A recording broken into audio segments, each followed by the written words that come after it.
Today I want to talk to you about freedom from oppression. What do we mean by oppression?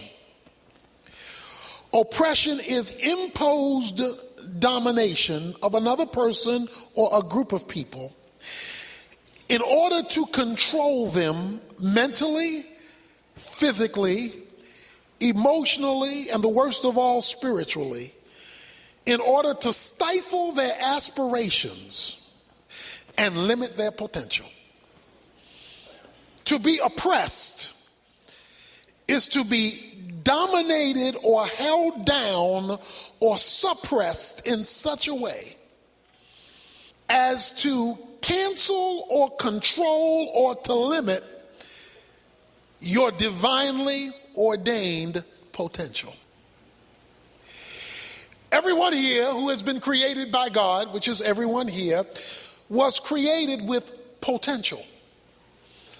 Things that God has endowed you with in order to realize your maximum abilities to be used under God. Your potential. A baby is a potential adult. It has to get there, but the potential for adulthood is resident in the baby. That's where they're going. Oppression seeks to hold that down, to limit you, to stifle you, to control you so you don't reach your potential. So that you're stopped from maximizing your divinely ordained reason for even being here. It involves restricting your God-given human potential so that it can stop God's plan for your life. It's called oppression. Now, oppression can take many forms on many levels. There is political oppression. You find this in dictatorships or military governance, where a particular dictator, in order to limit the power of others in the name of a political order, it's Russian communism under Lenin and that Marxist way of life, where walls are built to hold people in and to stop them from being able to move from one place or another place. It is to hold them or contain them, to limit them. There is economic oppression. This is where the rich hold the poor down, keep them in classes so that they're not able to express themselves, get free to develop their own entrepreneurial spirit. It's where they are limited and they're stuck in ghettos, not because that's where they want to be, but that's where the system has forced them to stay. Economic oppression. We're all familiar in the United States of America with racial oppression, where people are held down because of the color of their skin, and the color of their skin prohibits them access to that which the rest of the society has free access to, simply because how they look. There is domestic oppression. You often see this when a wife or a woman is so controlled by a man because of the threats of violence. I was sitting in my office one day and a husband and wife came in for counseling, and it became clear what the problem was, which had not yet been verbalized, because when the husband raised his hand to scratch his neck, she jumped. So it became very clear very quickly that this woman was living in fear. She was under the thumb of a dictator who, falsely using the biblical word submit, was actually using God's way to oppress. Parents sometimes are oppressive to their children. That's where child brutality comes in, where the children are terrified because the parents don't spank to correct. They spank to hurt and to bring harm and are brutal. It's all oppressive. It's all holding people down. Some of us grew up in oppressed homes where we were told we were nobody. We were never going to be anything. We couldn't expect to be anything. We were dumb. And so whether you were physically brutalized or not, that thing stuck in your mind. And it became an oppressive way of looking at life and looking at yourself. And you know when people have been affected that way, because even when there's nobody surrounding them to oppress them, they oppress their own selves. Self-oppression. All designed to stifle your potential and your God-given future. And then, of course, there's the worst kind of oppression of all, spiritual oppression. That's where the devil has his way with your life. He's telling you, you got to stay on these drugs. You've got to stay in this alcohol. You have to stay in this relationship that's doing you no good. You have to stay there. You can't break out. This is your lot in life. And you've been living with that spiritual oppression so long, you believe it's the truth. You believe you were born to be oppressed. The Bible says Jesus came to set the captives free. That oppression is not to be your middle name. That oppression is not to be the state that you live in. It's not to be how you operate.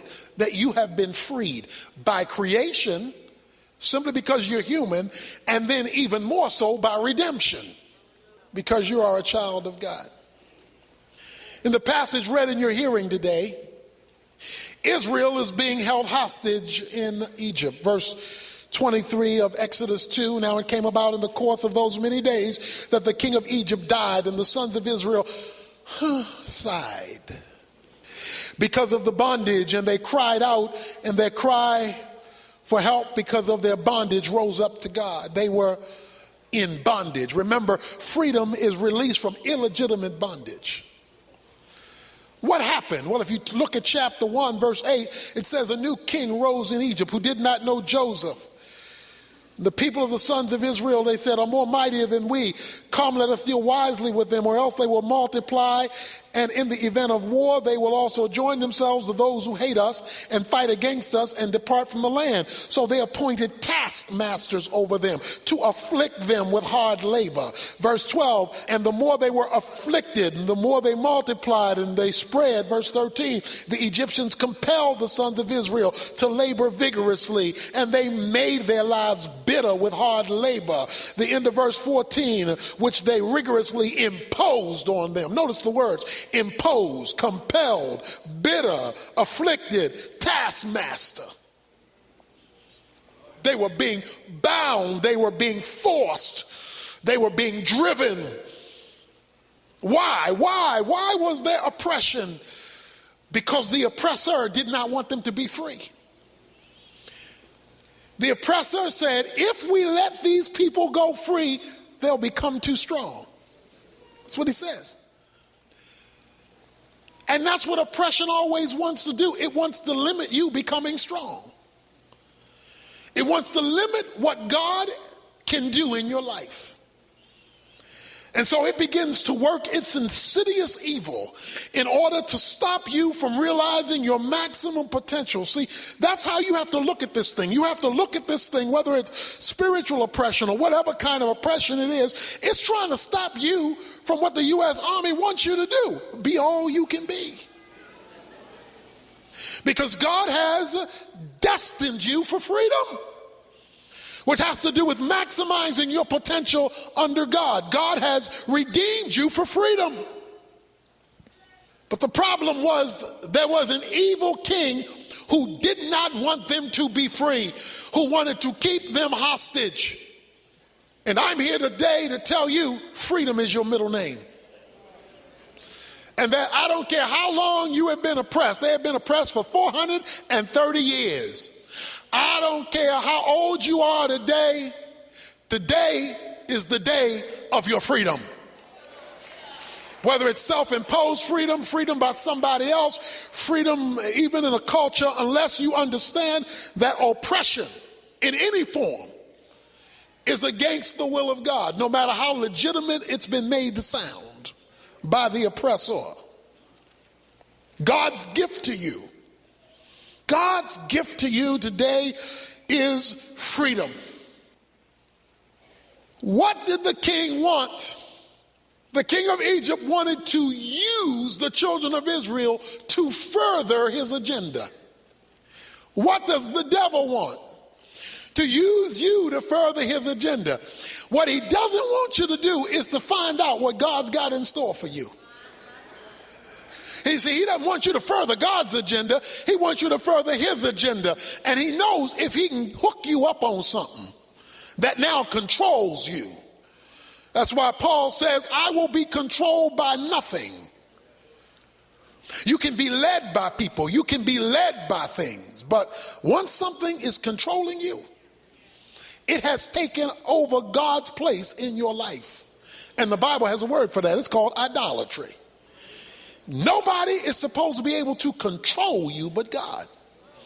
Folk can influence, folk can lead, folks can direct, but they're not supposed to be able to put their thumb on you so that you define you by them rather than by what God has created you to be. It says that the people groaned in chapter 2. They sighed because of their bondage. Because oppression has a way of crushing the human spirit. It causes the spirit to just die, to just shrivel up. And you see it. You can see it on the face of a child who's been oppressed by a parent. You can certainly see it on a wife who's been oppressed by her husband. You can see it in a man's eyes who's been oppressed by his employer, who's been made to feel like nothing. Look, if you're a janitor, you're supposed to be a free janitor. See, it's got nothing to do with how much you make and what your title is. And that's why nobody has the right to your spirit but God. Now, they may want to crush your spirit. They may want to tear down your spirit. See, that's why it's very important that you know that God tells you you're free. Because if you don't know that God tells you you're free, then other folks will define you and will be given permission. See, one of the worst things about oppression is not only that you're oppressed, but that you give the oppressor permission to keep oppressing you. Because you don't know who you are. If I have a gold ring on and you don't like it, you ain't make it. So you don't get to tell me what it is. It's gold because the manufacturer said it's gold. Now, you say, well, that ain't gold. Well, if I don't know what the manufacturer said, and I'm listening to what you tell me it is, I may not think it's gold anymore because I've given you more power than the one who made it. But as long as I can go back to the receipt and I can see that the man who made it said it's gold, it really don't matter what you think it is, whether you like it, whether you agree with it, because I've been told by the one who made it that it's gold. Well, guess what? The one who made you say you're free. The one who made you defines who you are and defines who your reality is. So they were under oppression for all of this time. They were being held down. But then it says, verse 23 again of chapter 2, it came about in the course of those many days that the king of Egypt died, and the sons of Israel sighed, and they cried out. That means they had not been crying out until the king of Egypt died. Follow me now. It says, when the king of Egypt died after many days, then they cried out to the Lord. Which means they had been under the oppressor, the king of Egypt, for an extended period of time prior to them crying out to God. In other words, they got used to oppression until the king died. As long as the king was alive, they didn't like it, but they accepted it. When the king was no longer there to enforce it, they remembered God. You see, one of the things you need to understand, because the king, remember, in Egypt is the government. The king is the government. And it amazes me how much Christians look to the government to be surrogate God for them. And you know we do it because we want the government to do everything, the king. But he says, the king was the oppressor. The king was the one holding them down. It was only when the king was no longer there that they remembered that there was a God bigger than the king, because the king had obscured God. Now, I ain't trying to get political, although I could. But the Bible is clear that the government should be both limited and taxes should be low. That's the biblical principle. Government limited, taxes are low. You cannot be free if you're not also willing to be responsible. You got a teenager in your house and they want to be free.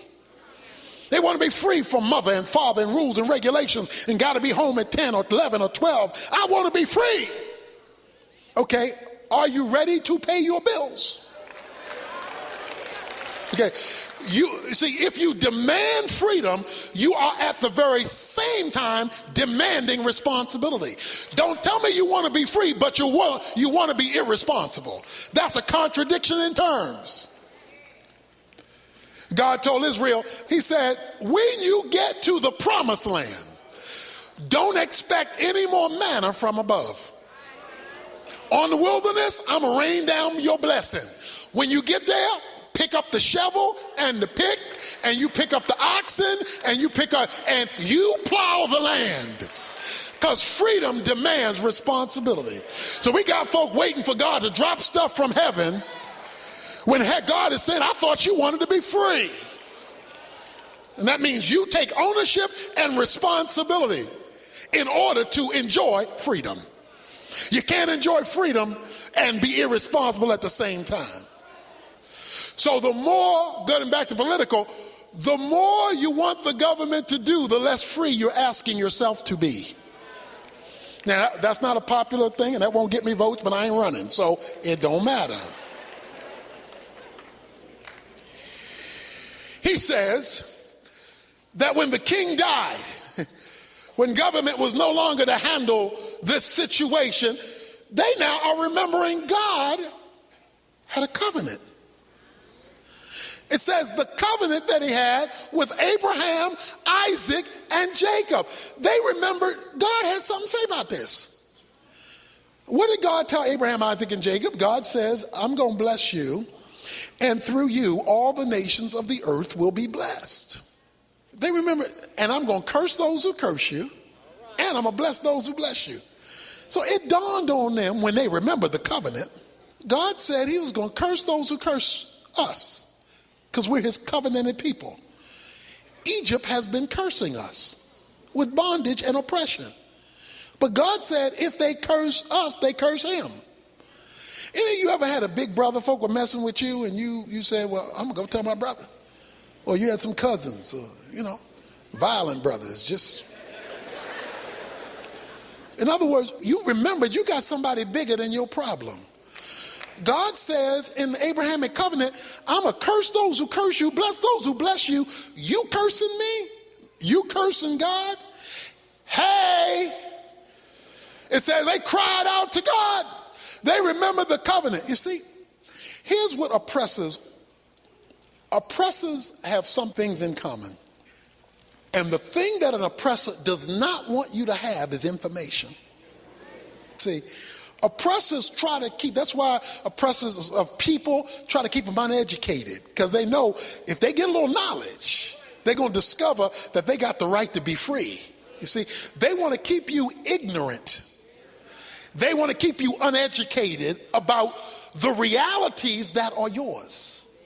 You see, they want to forbid you to get an education, or certainly an equal education. They want to hold you down informationally, because if you don't know, you can't go. The Emancipation Proclamation was signed January 1863. We didn't discover that in Texas till June 19th, 1865.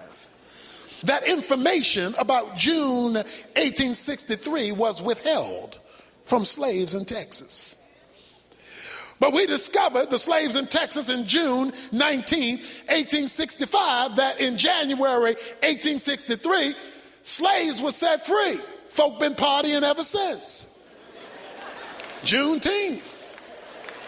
Be partying ever since. You know what the party's over? Somebody gave some information. Now you're going to discover something as we go along, and that is parties are not enough. Parties are fun. In chapter 15 it says, when the people got through the Red Sea, they had a party. It says Miriam left out and they all went dancing and celebrating deliverance.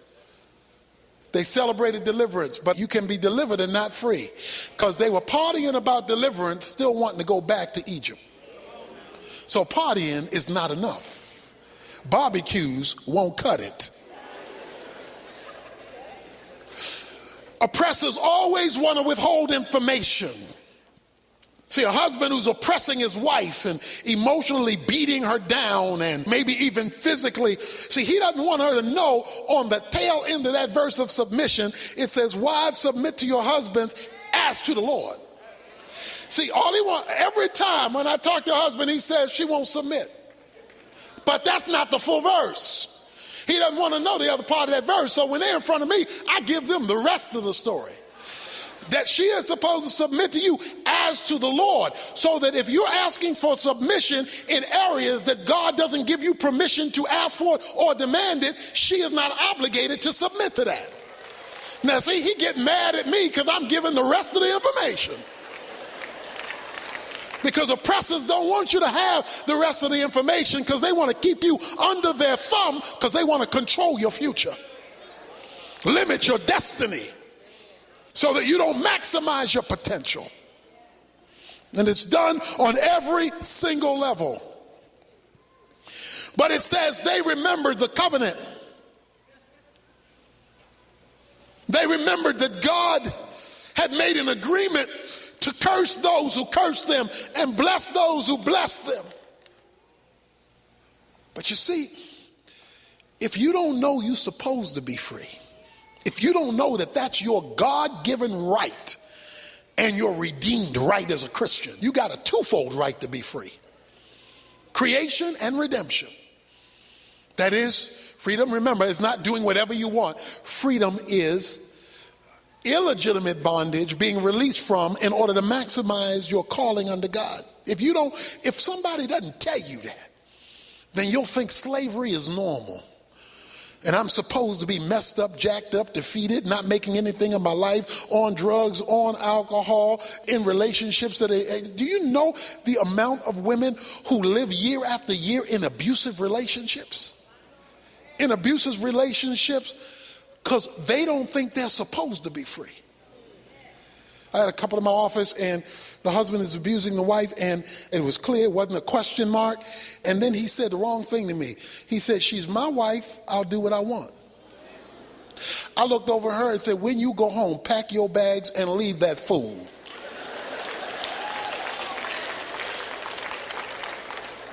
Okay? Because he misunderstood his role. He was out of line. And he was forcing her down with faulty information, and she was hooked in this unhealthy relationship in the name that I'm the husband. If you name the name of Jesus Christ, you're supposed to be God's husband, not a husband. You're supposed to be, you're not from the street. You don't get your information from who let the dogs out. That's not where you do your data collection. And so we got this faulty information, and we don't want to hear the rest of the story. And one of the ways you know people are oppressed is they keep wanting to go back to their oppressor. Remember, Israel said, chapter 14, look at chapter 14, verse 10. And Pharaoh drew near, and the sons of Israel looked, and behold, the Egyptians were marching after them, and they were very frightened. So the sons of Israel cried out to the Lord. Then they said to Moses, is it because there were no graves in Egypt that you have taken us away to die in the wilderness? Why have you dealt with us in this way, bringing us out of Egypt? Is this not the word that we spoke to you in Egypt, saying, leave us alone that we may serve the Egyptians? For it would have been better for us to serve the Egyptians than to die in the wilderness. Now, last time I checked, they were crying out to God. In chapter 3, now they're saying, no, didn't we tell you we wanted to stay here? Because people who've been really oppressed can't leave the oppressor. That's why they go back to the drugs and back to the alcohol and back to the unhealthy relationships. And they will go back to the situation because they've been so conditioned by oppression, that they are tethered back to it because they don't see their own value for freedom. They don't see their own value, that you have been created and you have been redeemed to be free, to fulfill your calling under God. And anybody who seeks to take that is doing so illegitimately, and you need to know that. You may not be able to change the situation right now. It may be too big, it may be too social, it may be too economic, but at least you need to know that you've been called to be free. Some of us are slaves in our own home, and we're slaves in our own home because you got rooms in your home none of the family can go in, but guests can go in. So in other words, you think more of guests than you do your own family. In fact, you don't even go in there, you paying the bill. Some of us got dishes nobody can eat off of but guests. So guests come once a year, so the dishes are used once a year, so the best you have is for everybody else, it's not for you. Because you don't think enough of yourself that you are free to enjoy the things that company can have. Oh, I'm all out there now. God declares you are free. And I'm not talking about where little kids can break things and mess things up. That's being responsible. But I'm talking about free to maximize the goodness of God, the calling of God, and the purposes on your life. I am here to declare to you, you're free. God declares you're free, and he is interested in setting his people free. Look back at chapter 3. He says in verse 7, the Lord said, I have surely seen the affliction of my people who are in Egypt, and have given heed to their cry because of their taskmasters, for I am aware of their suffering. So I have come down to deliver them from the power of the Egyptians, and to bring them up from the land to a good and spacious land, a land flowing with milk and honey, to a place of the Canaanites, the Hittites, the Amorites, the Perizzites, the Hivites, and the Jebusites. Now behold, the cry of the sons of Israel has come up to me. Furthermore, I have seen the oppression, there it is, the oppression with which the Egyptians are oppressing them. God says, I'm aware of your pain. God is aware of your suffering. And he knows how long you've been suffering. The first thing he wants to do is give you some information. You have a right to be free. You have the right to take the initiative to pursue your freedom. So how do you do that? Well, you've got to remember, first of all, your covenantal rights. They remembered their covenant. They remembered God says, if they curse you, they curse me. They don't have a right to curse me. You've got to, first of all, know you have the right to be free, to be unencumbered from God's calling on your life. You don't have the right to be irresponsible. You don't have the right to fall under God's chain of command. Children, obey your parents. Wives, legitimately submit to your husbands. Husbands, submit to Christ. You don't have the right to break God's plan and program, but you have the right to pursue your full potential under God. You have that right. You have the right to not let drugs tell you what to do anymore. You do have that right. You say, drugs are too strong. That's like saying the oppressor is too mean. It may be mean and it may be a tough taskmaster, but you need to know you have the right to be free. You have the right to be free. No woman in here under the sound of my voice should ever accept a man putting his hands on you. Ever. Ever. He has no right to put his hands on you. That's oppressive. That's a taskmaster who's saying, if you don't do what I say, I'm going to bring out the whip. He has no right to put his hands on you. And he's a punk if he does. I said it.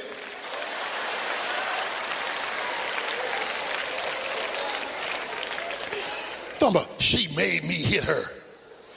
What'd she do? Pick up your fist and drive it into her face? Is that what she did?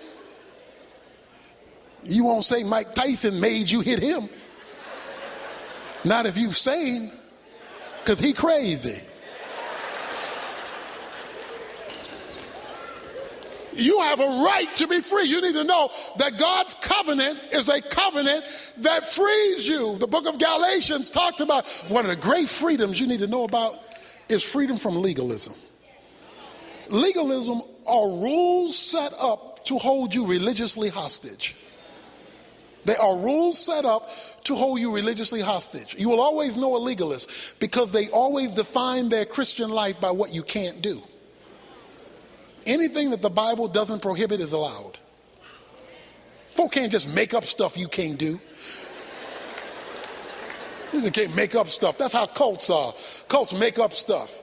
What they do, notice what they do. They control people. See, they control people. See, ministries that do not give you the freedom to fulfill your calling under God aren't legitimate. They're controlling. They're, in the name of God, they're oppressive. And so they make you so fearful about God going to beat you up. They make you so fearful that God going to get you. So what they do is drive fear. And they drive fear so that you can give them their money, so that you can make sure you're at every service, so you can do that. And they make fear, your fear, as the driving point of how well you function. And nobody can function free living in fear. You can't function that way. You can't maximize your potential because you're always trembling. You're always nervous. God has said you have the right to be free. Jesus said, I have come to set the captives free. Luke 4. Freedom is your right. Secondly, you cry out to God. You cry out to God. You make God your point of a reference because you're part of his covenant. You make God your point of reference. See, that's why dictator regimes want to limit religious expression. The reason why slavery was not allowed to sustain itself in America is because God was kept a part of the equation, even to the point of the Constitution. So as long as you could appeal to a freeing God, then it always limits slavery. That's why those kind of regimes don't want God as part of the culture, and they want to squash religious freedom because religious freedom makes people free. God is so committed to freedom, he told his disciples who wanted to call down fire from heaven to burn up people who weren't responding to that message. Jesus told them they have the right not to believe. You are free not to even believe. God gives you the freedom to reject him. You know how much God believes in freedom? He gives you the freedom to say no to him. Not a wise choice, but one you are free to make. Freedom. When their human solutions were gone, they went to God, and prayer is earthly license for heavenly interference. It says that, God, I give you permission to interfere in my affairs. And here's the thing. While they were in slavery, if you read all of chapter 1, they're in slavery. At the end of chapter 2, they cry out to God, but between the slavery described in chapter 1, the oppression, and the crying out in chapter 2, there's a parenthetical statement or parenthetical passage, and it talks about the birth of Moses, the putting Moses in the Nile River, the finding of Moses by Pharaoh's daughter, the raising of Moses by Pharaoh's house, Moses killing the Egyptian. It tells that story between starting off with the oppression of Egypt and then going on to the people crying out to God. Why does it start off with the oppression, end with the people crying out for him to release the oppression, but in the middle of the story put in Moses? Because while they were going through, God wanted us to know he was working on something. He was working on a deliverer. They didn't know God was working on a deliverer. All they knew is they were going through hard times. Can I tell you something? God is working on your freedom. You don't know it. You can't see it. God is working on your freedom. You say, but I can't see any way to be free. He's working on your freedom. You say, well, when am I going to get to see what God is working on? When you start crying out. They never saw it till they cried out for it. They never saw it till they cried out for it. So, what am I saying to us today? I am saying you have a right to be free, and because you do, you should be setting other people free. You know, the tragedy of the Revolutionary War was that people who wanted to be free from England went out and started making other folks slaves. That's a contradiction. You fighting for freedom while incarcerating the whole race of people.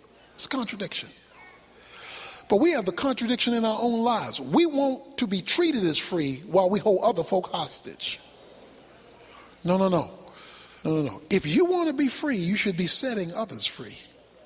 You should be releasing others within the bounds of propriety and what's right, releasing them to become all that they were called to be under God. There's so many gifts and talents that have been held hostage from your mama, your daddy, your uncle, been held hostage by the people you grew up with, by your past, you are being held hostage. You're under this, and you have the right to be free. But you say, I'm stuck. Okay, let me help you out from an actor. His name is Charles Dutton. You know the actor. He was in prison. He was asked by a reporter one day, Charles Dutton was asked, how did you make it in prison? He said, the way I made it was I refused to decorate my cell. Okay, now you got to catch that. He said, the way I made it, I was incarcerated, couldn't get out. But other guys would have pictures up in their cells. They put flowers up in their cell. I wouldn't put any pictures up there. I wouldn't put any flowers because I was going to never make this home. Don't make your oppression home. Don't make that home. Don't act like this is where I'm supposed to be for the rest of my life, so I might as well get comfortable here because I'm stuck. As long as God is part of the equation, you're not stuck. And you always look for that day when he's going to break through and open up that cell door. Don't put pictures up in your oppression. Don't make it think like this is the only place I'm ever going to be, and I'm never going to be nothing, and I'm never going to make anything out of my life, and I'm never going to make enough money to pay my bills, and I'm never going to be able to be used of God, and I'm never. That's putting pictures up in your cell. No, you never call an oppressed situation home.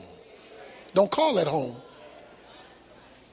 When liberation finally came from slavery, American slavery, many of the slaves from the South began going north because they could get to express their freedom more in the North, was the thought. So they began going north. But there were a whole bunch of slaves who said, I ain't going north. And the reason I'm not going north is I've been a slave all my life. I didn't raise slave children. And I didn't raise slave grandchildren. I got married in slavery. Slavery is all I know. And in slavery, the master's going to feed me. In slavery, the master's going to clothe me. In slavery, the master's going to employ me. So if I leave slavery, I leave the master taking care of me for unknown territory. Now you can talk about that land flowing with milk and honey up in New York and up in Boston and all. You can talk about land flowing, but I ain't seen that. I've seen my life here. So I would rather be a comfortable slave than a risky free man. In other words, you can get so used to decorating your cell, you decide slavery is home. You decide, I'm never going to be able to ascend. I'm never going to be able to grow. I'm never going to be able to build my own business, even though I feel that's what God wants me to do. I'm never going to be able to do it because times are so hard and things are so bad, and I'm never going to be able to do it. That's the talk of a man who doesn't know God. That's the talk of a woman who doesn't know God. That's the talk of one who doesn't understand the covenant. God has declared you have the right to be free. Act like a free man. Walk like a free man, even if you have to walk in your cell. You walk like a free man, a free woman, one who's been declared to be free by God, one who's been declared to be free by redemption. You walk like a free man, talk like a free man. And I know folk ain't gonna understand how you walking free in a cell, because I've already consulted God and he got the key. So I'm practicing my free walk now. I'm practicing my free walk now. for the time when God opens up the opportunity for me to fully express it. Why not practice being free if you expect to be free?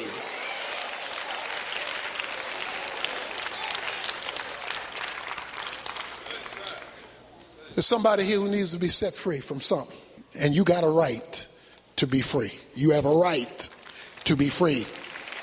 That's your right, your God-given right to be free, to be released from illegitimate bondage, to pursue your calling unto God. I don't care what the devil has told you and who he's used to speak it. That's a lie. That's a lie.